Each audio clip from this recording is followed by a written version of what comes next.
Dalawang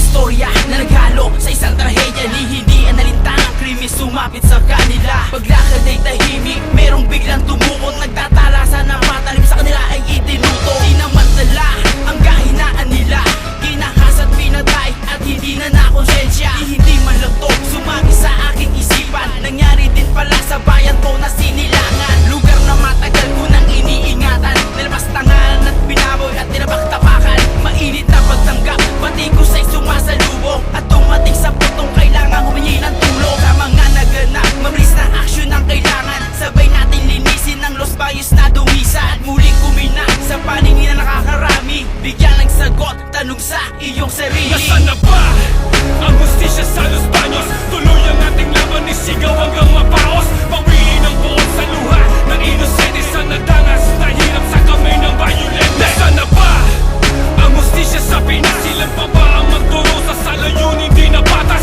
Sa rehas na bakal, ang pera ay batas. Sila naglaho ang pag-asa, tuloy ang nagwakas. Tinutukan, isinakay, ninakawan, pagkatapos panggahasain, pinatay ang kawawang estudyante. Hindi mabilang ang pangarap, ngunit winasak at dinurog lamang sa isang iglap. Sa kamay ng mga demonyong di na dapat panggayahin. Yan ang kwento ng estudyante, ang pangalan ay si Given. Istorya ang pangalawa, naglalakad sila ng masaya, lingit sa kalaman nila, kawatan biglang bumulaga. Kinuha ang bag niya, siya'y lumaban at kumilos. Ugat ng pagkasawi, siya'y tinarakan ng matilos. Ilang linggo at ilang araw na lang ang nalalabi, patapos na ang pagsusunog ng kilay at magwawagi. Totoo nahuli ang mga kriminal na mabubulok sa selda. Isa namang estudyanteng pinaslangan ay si Bernard Peñaranda. Nasaan na ba ang hustisya sa Los Baños? Tuloy ang ating laban, isigaw hanggang mapaos. Pawiin ang buong sa luha ng inosente sa nadangas, nahirap sa kamay ng violent. Nasaan na ba ang hustisya sa Pinas? Ilan pa ba ang magturo sa salayunin di na batas? Sa rehas na bakal, ang pera ay batas. Sila naglaho ang pag-asa, tuloy ang nagwakas. Bakit ganyan ang hustisya sa binasagang mga hampas? Walang amor, delegate sa kabaluktutan ng ipapanukala.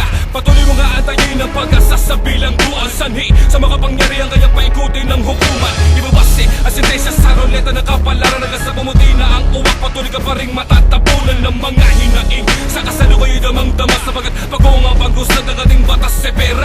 E kung mahirap ka, ano ba ang ating magagawa? Ito ang realidad, ang kahirap ay nakakaawa. Langit kayo, lupa kami, aso kayong sumasakmal. Tatapakan na yung anina sa sitwasyong kritikal. Emosyong animal, kung pangil sa pangil ang labanan. Kapit kamay sabay-sabay upang makaahon sa karukaan. Ang mahirap ay mahirap, ngunit puno ng pagnanasa. Sa natatangin kong antas, tunghayan ko sinong may sala. Nasaan na ba ang hustisya sa Los Baños? Tuloy ang ating laban, isigaw hanggang mapaos. Pawiin ang buong sa luha